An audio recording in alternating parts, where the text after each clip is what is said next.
A paz do Senhor, amados, um bom dia a todos. Eu espero que esteja tudo bem com você e com a sua casa. Hoje é o dia 233 da nossa leitura anual. Fique conosco.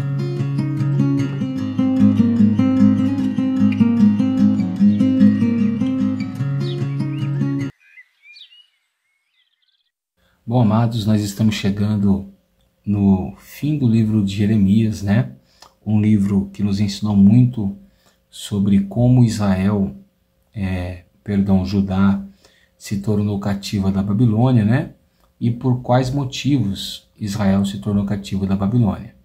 A nossa porção diária de hoje estão nos últimos dois capítulos, que são o capítulo 51 e o capítulo 52.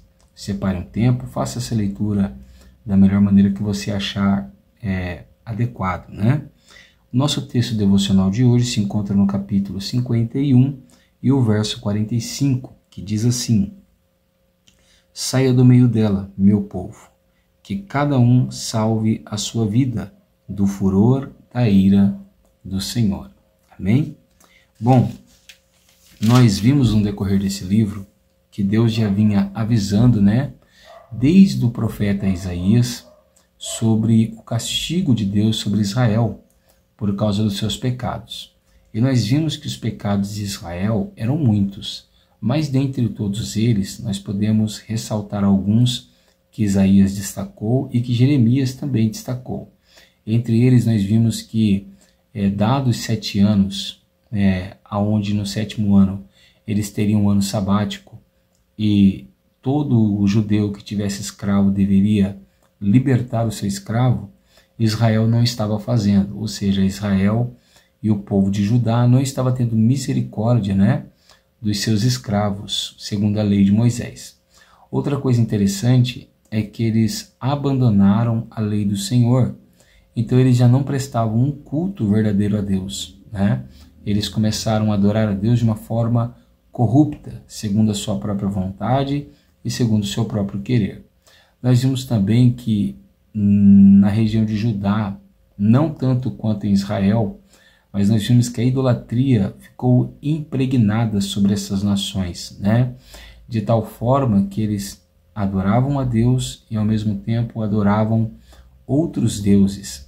E nós vimos que dentre todos esses deuses, houve um que Jeremias destacou muito bem, que é a rainha dos céus, né? Astarote ou Astar, da maneira que você achar melhor.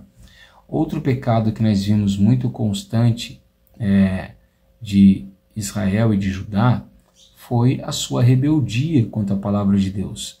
Ou seja, quanto mais Deus falava, mais rebelde eles se tornavam e não davam ouvidos à palavra de Deus. Então Deus teve que levá-los cativo. Nós vimos também que Jeremias profetizou a quantidade de tempo em que o povo ficaria na Babilônia, que seriam 70 anos, o que algumas pessoas entendem que é uma metáfora, né, aos 7 anos que eles não respeitaram, né, segundo a lei de Moisés. Bom, nós vimos que além de todos esses pecados, uma boa parte dos reis de Judá e de Israel também queimaram os seus filhos a Baal, né, a Rinom, né, coisa que para Deus era extremamente abominável. Fora os demais pecados que Judá e Israel vinha cometendo. Nós vimos que Israel foi cativa da Síria e Judá, mais precisamente, cativa da Babilônia, né?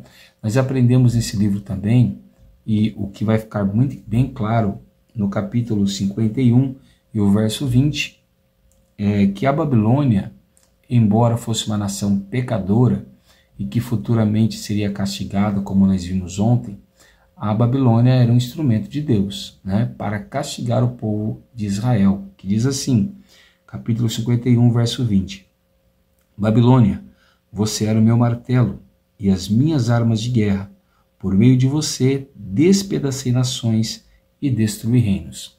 Então nós vimos que Deus usou a Babilônia para os seus projetos.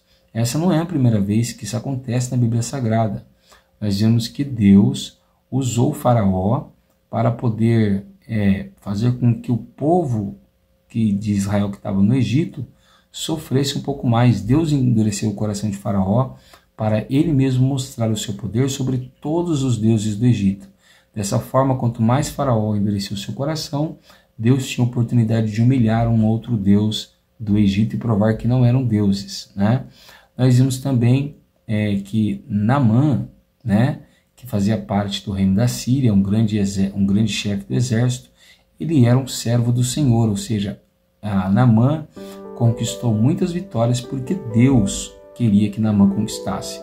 Nós vimos em Isaías que Ciro, né, um grande rei persa, ele também foi um instrumento de Deus, ou melhor, na ordem cronológica, ele será ainda, né, um grande instrumento de Deus. E a Babilônia não foi diferente. O que nós aprendemos aqui? Que todas as nações, todos os reinos, todos os governos estão no controle da mão de Deus. E todos eles são instrumentos para a vontade de Deus. Nenhuma nação faz algo sem que Deus queira que ela faça. Então todas as nações estão submetidas à vontade de Deus para que o projeto de Deus para a humanidade se cumpra da forma que ele desenhou, né? Outra coisa interessante que nós aprendemos nesse livro e que fica bem destacado aqui foi que a queda de Jerusalém seria inevitável, né? Por quê? Porque Jerusalém teve governantes que não temeram o Senhor. Dentre eles, um dos piores foi o rei Zedequias, aonde no capítulo 52, onde mostra um resumo de como Jerusalém realmente caiu, né? Nós vemos que Zedequias foi o objeto principal, né? O principal rei, talvez, responsável por essa queda, né? E nós vemos que ele começou a reinar com 21 anos de idade, né? Ele vai reinar 11 anos sobre Jerusalém, e o texto vai dizer para nós que ele fez o que era mal aos olhos do Senhor. Esse último capítulo, o capítulo 52 de Jeremias, ele é muito idêntico, né, ao final de 2 Reis, lá no capítulo 24, e também com 2 Crônicas, né, 36. É muito idêntico, muito parecido, né? E ele mostra um resumo de como Jerusalém caiu. E a queda de Jerusalém tem um responsável. O maior responsável foi o rei Zedequias e o rei Jeoaquim, que foram reis que não ouviram a voz de Deus. Então nós aprendemos no capítulo 52 que quando uma liderança não é temente a Deus, a tendência é uma nação perecer, né? Então, naquela época eram reis, hoje nós temos presidentes, governadores, prefeitos, que são pessoas que são responsáveis por países, estados e cidades. Então, quando essas lideranças não são saudáveis, o povo perece. O mesmo acontece com uma igreja, com uma comunidade, né? Quando um pastor não é temente a Deus, ou quando ele não guarda a palavra de Deus e não se esforça por ela, aquela igreja geralmente vai perecer. E nós vamos aprender ainda no capítulo 52, a partir do verso de número 28, que o cativeiro babilônico, né, o exílio de Jerusalém de Judá, ele vai ocorrer aí em 3 períodos, né? Então, no 7º ano, provavelmente do reinado de Nabucodonosor, 3.023 judeus foram levados cativos, né? Que foi na primeira invasão. Nós vamos ver então que no 18º ano de Nabucodonosor, ele leva cativo 832 pessoas, né? E depois ele tem uma terceira investida, aonde ele vai levar cativo 745 pessoas. Então nós temos ao todo, no geral, a quantidade de pessoas que Nabucodonosor levou cativo para a Babilônia foi de 4.600 pessoas. Outra coisa interessante que nós vamos ver é que depois da morte de Nabucodonosor, nós temos um outro rei da Babilônia que se levanta, que é Evil-Merodach, né? É um dos nomes pelos quais ele é conhecido. E ele vai meio que libertar o rei Jeoaquim, que estava lá na Babilônia como cativo, né? E ele vai deixar que Jeoaquim se alimente, participe da mesa do rei todos os dias da sua vida. Mas qual é a mensagem de Deus principal para nós aqui? O próprio Deus levou o povo de Israel para a Babilônia. Nós precisamos lembrar também que o próprio Deus havia levado o povo hebreu para o Egito. E ele tinha avisado para Moisés, da mesma maneira que ele avisou para Jeremias, que o povo de Israel ficaria ali 4 gerações. E na 4ª geração, ele visitaria o seu povo para o tirar de lá. Para Jeremias, Deus falou que seria 70 anos de cativeiro. Passados 70 anos, ele visitaria o seu povo. Qual era a ordenança para os hebreus no Egito? Que eles saíssem do Egito. Qual é a ordenança de Deus para o povo de Judá que estava na Babilônia? É a mesma ordem, que no tempo certo eles saíssem da Babilônia. E essa informação está no texto que nós lemos hoje, né? Capítulo 51 e o verso 45, que diz: saia do meio dela, meu povo, cada um salve sua vida, do furor da ira do Senhor. Então, o povo de Judá deveria ficar na Babilônia, aqueles que foram conduzidos, né? E os que não foram conduzidos, que ficaram em Judá, deveriam permanecer ali. Mas quando chegasse o tempo final do cativeiro, eles deveriam se esforçar para sair do cativeiro, né? Ou seja, deveria haver uma motivação, um anseio deles em voltar para a sua terra. Isso é muito simbólico e alegórico para os dias futuros, porque da mesma forma que esse povo ficou um certo tempo na Babilônia, que o próprio Deus permitiu, e depois Deus queria que eles saíssem de lá, a mesma coisa acontece com a igreja nos dias atuais. A igreja está temporariamente neste mundo, esse mundo pecaminoso, este mundo mau e este mundo vil. Mas quanto mais os dias vão se aproximando do fim, nós temos que começar a nos preparar para irmos embora daqui. E nós vamos para onde? Nós vamos voltar para a nossa terra, para a Nova Jerusalém. Agora não mais para Jerusalém terrena, mas uma pátria celestial, como está escrito em Hebreus, né? Então que o nosso coração agora esteja desejoso em voltar para perto do Senhor, que o nosso coração deseja estar desejoso, né? Esteja desejoso em ir para a Nova Jerusalém e ter nosso encontro com o Senhor nos ares. Por que devemos desejar ir ao encontro do Senhor?